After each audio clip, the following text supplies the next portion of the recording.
unacceptable.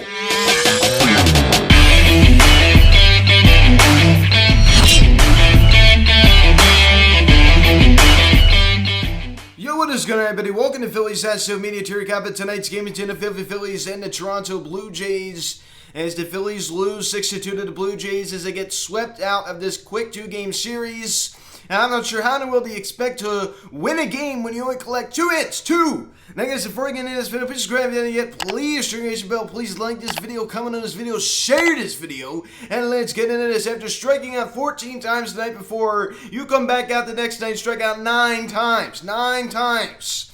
So this offense continues to struggle. Going down to Miami, a place we did not hit very well. We're going against the guy, Sandy Alcantara, on Friday night, who's been one of the best pitchers in baseball. I'm not really feeling too good going down to Miami. I'm just not. We've lose 4 straight, and we continue to fall farther and farther away from the third, wild card spot in the National League as the St. Louis Cardinals defeat the Dodgers tonight. So this Phillies team is just a joke. So we get the scoring summary here in the bottom of the third inning. Rafael Tapia grounds out in a force out as they're able to get Espinal out at second. But Nat Chapman was able to come around to score on that one as Tapia was safe at first, and the Blue Jays now take a 1-0 lead. So an RBI fielder's choice for the Blue Jays as they get their first run of the ball game and now lead 1-0. It wasn't the end of the world, right? You're thinking like, hey, you probably couldn't have turned 2 there anyway. It's only 1 run. It's only 1 run. Then we pick it up here in the bottom of the 4th inning. Vladimir Guerrero Jr. Joins the 20 home run club as he homers on a fly ball to left center field. So a 20 home runs now for Guerrero Jr. As it's now 2-0 Toronto. So the MVP candidate last year, the runner-up in the American League. I'm not sure how in the world you could beat Shohei Ohtani the year he had last year. But he had one heck of a season last year. And, the Blue Jays under a new manager now. They did fire manager Charlie Montanillo prior to the game today. So that's certainly interesting. The third manager to be fired in baseball this year, Joe Girardi, Joe Madden, and now Charlie Montanillo now joins that list. Guerrero Jr. under the new skipper hits his first home run and puts the Jays up 2. Then we pick it up here in the same inning. Teoscar Hernandez first of the night as he homers on a fly ball to center field. Alejandro Kirk comes around to score a 2-run shot. And the Blue Jays now lead 4-0. So 4-0. It seems like Teoscar Hernandez, and just a few games he has played the field, certainly has done well. It's just really a shame. Remember back in 2020 at Citizens Bank Park, hit us pretty well. So this was not a good start by Zach Lear. First of all, the offense didn't show up, and they're only collecting 2 knocks, but this was a terrible start by Zach Lear. Terrible, terrible, terrible. Awful. This is a guy that got snubbed out of the All-Star game, and he's trying to go out there and trying to prove that he was a snub, from the All-Star game, and what a just a lousy performance he gave us tonight. Totally not backing up why he, should have been an All-Star. Of course, he still had an All-Star season. Tonight was certainly not the start to base that off of. My goodness gracious, not to base it off of one start anyway, but that was just awful. Then we pick it up here in the bottom of the 5th inning. Bo Bichette singles on a line drive to center field. Tapia comes around to score, and it's now 5-0 Toronto. So this was one of those nights for Zach Lear, just getting hit around. His stuff was just catching way too much of the plate, and they just were all over it. They were all over it. They were just salivating there, sitting there waiting for it. So a 5-run lead now for the Blue Jays. Then we pick it up here in the same inning. Fundamental baseball by Vladimir Guerrero Jr. He hits his second blades flying out to center. George Springer comes around to score, as it's now 6-0 Toronto. So a 6-0. George Springer on that massive contract he signed with the Toronto Blue Jays. Even the Astros had an injury-riddled season last year. He's a very good defender, but I'm not the biggest fan. I really don't think he's done that well, since arriving with the Blue Jays. As I said, injury-riddled season last year. And honestly, he really hasn't done all that great. So I'm not really a huge fan of that contract. But he's certainly a good defender. We saw him rob Kyle Schwarber last night. Forgot to talk about somebody did mention in the comments. That certainly was a good catch. It's unbelievable. You should have saw Schwarber's reaction. He was just stunned.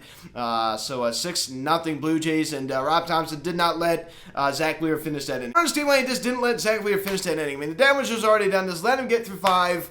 Instead he brings in Jerry Spino just for 1 out. I just don't really understand that. Then we pick it up here in the top of the 7th inning. Bryson Stott homers on a fly ball to right center field. Second in 2 days, 6 on the season, 25 RBIs now for Stott. 2-run shutouts to scores Rhys Hoskins after reaching on an error, and it's now a 6-2 ball game. So Bryson Stott. So that's certainly going to help his confidence quite a bit, and this is one guy that did have a good series.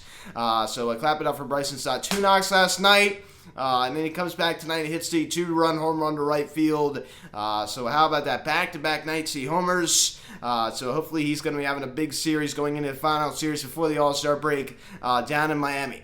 So hopefully we see a lot out of him there. Then we pick it up here in the bottom of the 8th inning. He does it again as Teoscar Hernandez homers on a fly ball to right field the other way. Alejandro Kirk comes around to score. So 2-run shot for Hernandez. 11th of the season, second on the night. And the Blue Jays now get their 6-run lead back. Now an 8-2 ball game. Toronto extends the lead 8-2. How about that? I talked about it before. Teoscar Hernandez just absolutely kills his Phillies team. Of course, the Blue Jays were able to acquire him back in 2017 in a trade with the Houston Astros, and he has certainly been a big part of the young core there for the Toronto Blue Jays. That'd be your final 8-2. Phillies get swept out of a quick 2-game series, and its struggles against the Toronto Blue Jays continue. Kyle Schwarber average now drops to .214. He's not walking at all. 0 for 8 in this series, 3 strikeouts.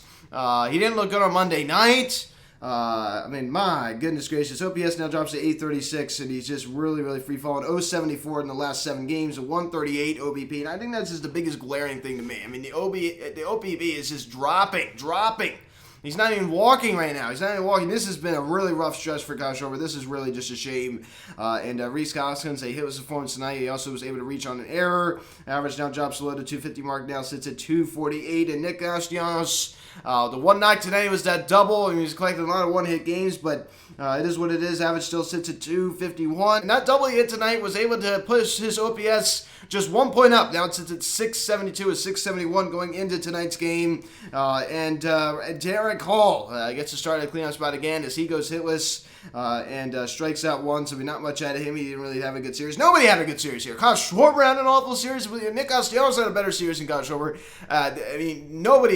Nobody really, except for Bryson Stott, had a good series here. This was just terrible.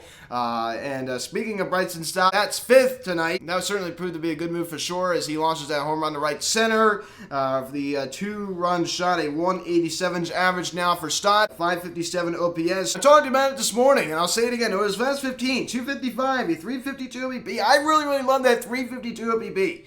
Think about that. An OPS slightly above 700 the past 2 weeks. Just about 2 weeks. OPS above 700 for Bryson Stott. And I said it in the live stream. First of all, I had a great live stream. I enjoyed taking your questions. I like to do that at least once a week. Slitta came in and showed me how to use some other game live streams. I appreciate that. I'm going live with the Sports Live, the ATL. Saturday nights we're going to be streaming the Nationals and Braves game. No, I'm not abandoning the Phils. I'm just hanging out with a fellow sportscaster who happens to be a Braves fan. But getting back to Bryson Stott, I talked about it on the live stream. I said, you think about how bad Bryson Stott played at the beginning of the season. How he just was playing, every other day. He really wasn't getting consistent playing time. I think it's unfair. Scrutinize and really look at the first couple months of his big league career. I think if you really want a good judgment of Bryson Stott, I think you need to look what he's done over the last 40 games or so. Since Joe Girardi was fired, since he's been playing every day under Rob Thompson. And if you're going to go take a look at what he's done over the last 30 games, a 191 average, a 269 OBP, and a 298 slugging. So that certainly has not been too pretty. What he's done the past 2 weeks has certainly been impressive. As I said, an OPS above 700. That's certainly impressive for a guy that got off to such a rough start of his big league career. So the future is definitely bright with this guy. He provides great range of stored. I love how he hits to all fields. Of course, he did pull that ball tonight, but that's okay. That's okay. You have to do that sometimes. You can't be an Alec Bowman and everything the other way. My goodness gracious. Even if it's a ball in the inside part of the plate, you can't hit it the other way. Come on. And Matt Fearing gets to start on center, and he goes hitless. Not much out of him. Didi Gregorius also goes hitless as short. He misplayed the ball in the field. I'm surprised he did not smack him with an error on that one. Honestly, in my mind, I think that was an error. Totally misplayed. And on the ground ball, just totally botched it. And Yanyo Munoz gets to start at third, and he also goes hitless.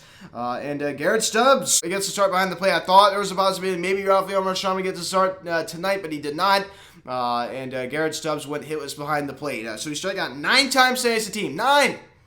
So we strike out 14 last night. We come back and strike out 9 times tonight. I mean, I've never seen a team strike out so much. I've never seen a team in 0-2 counts as much. Ross Stripling really just mowed us down tonight. It's very unfortunate. And Zach Lear, 4 2/3, 7 hits, 6 runs, all 6 were earned, 1 walk, and 4 strikeouts. I mean, that was one of the worst starts I've ever seen of Zach Lear. I mean, you think about some of the worst starts we've ever seen. I mean, that started at the beginning of the season. I believe that was his first start against the Miami Marlins. That was pretty bad. Go take a look at maybe just a few starts last year were also pretty bad. But I mean, very rarely do you see a start like this. I mean, this was awful. I mean, seriously awful. Terrible start from Zach Lear. ERA now climbs up to 2.89. He gets smacked with a loss, and rightfully so. 8-5 now on the year, and the stuff that usually was working like that fastball and slider just was catching way too much to the plate. They were all over it. They were just all over it. I just don't understand what was going on tonight. He just wasn't in the spots. And Jerry Familia brought in, just faced one hitter, and he strikes him out. I'm going to go back to it again. I know it's not really relevant because it just didn't have anything to do with winning or losing this game, I guess you could say. But why in the world would you just bring in Jerry Familia just face one hitter? Why in the world would you not just let Zach Lear finish that 5th inning? I mean, and right before he was taken out, he was able to collect it out. So I don't understand that. We did get to see some history, and I got to see 2 guys coming out of the bullpen make their major league debut, and the first one was Nick Duran. So congratulations to him. Was able to go an inning allowing 2 hits and striking out 1, his first big league strikeout. So congratulations to him. And Brad Hand going against his former squad, a team that he was just absolutely terrible with after he was traded from the Washington Nationals last year, a team that actually cut him, and of course he would go on to New York Mets. He allowed 1 9. After the inning tonight, he lowered his ERA now down to 2.25. He continues to be so good. So Brad Hand, keep up the good work, my friend. And we were also able to see Bubby Rosman make his major league debut tonight. As unfortunately he did surrender the 2-run shot to Teoscar Hernandez. So we got to see 2 guys make their major league debut tonight, and Derman definitely had a better inning than Rosman did. Phillies get swept out of this quick 2-game series. The Braves and the Mets today battled it out as the Mets did come out on top by a final score of 7-3. Of course, Lindor did hit a 2-run home run in that one.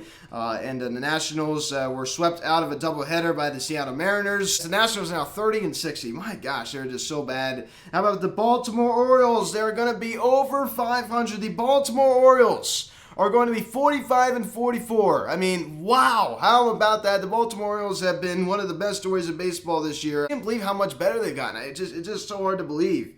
I mean, my goodness gracious, is this really the Baltimore Orioles? I just can't believe it. And the Miami Marlins defeat the Pirates 5-4 in 10 innings in Pittsburgh. So there's your little NL East updates. But I'm certainly now 8.5 back from the Mets for first place spot in the NL East. We are now tied with the San Francisco Giants. Gabe Kapler, right? We know the winning percentage. Of course, the Giants are 45-42. We're 46-43. So we have a .517 winning percentage.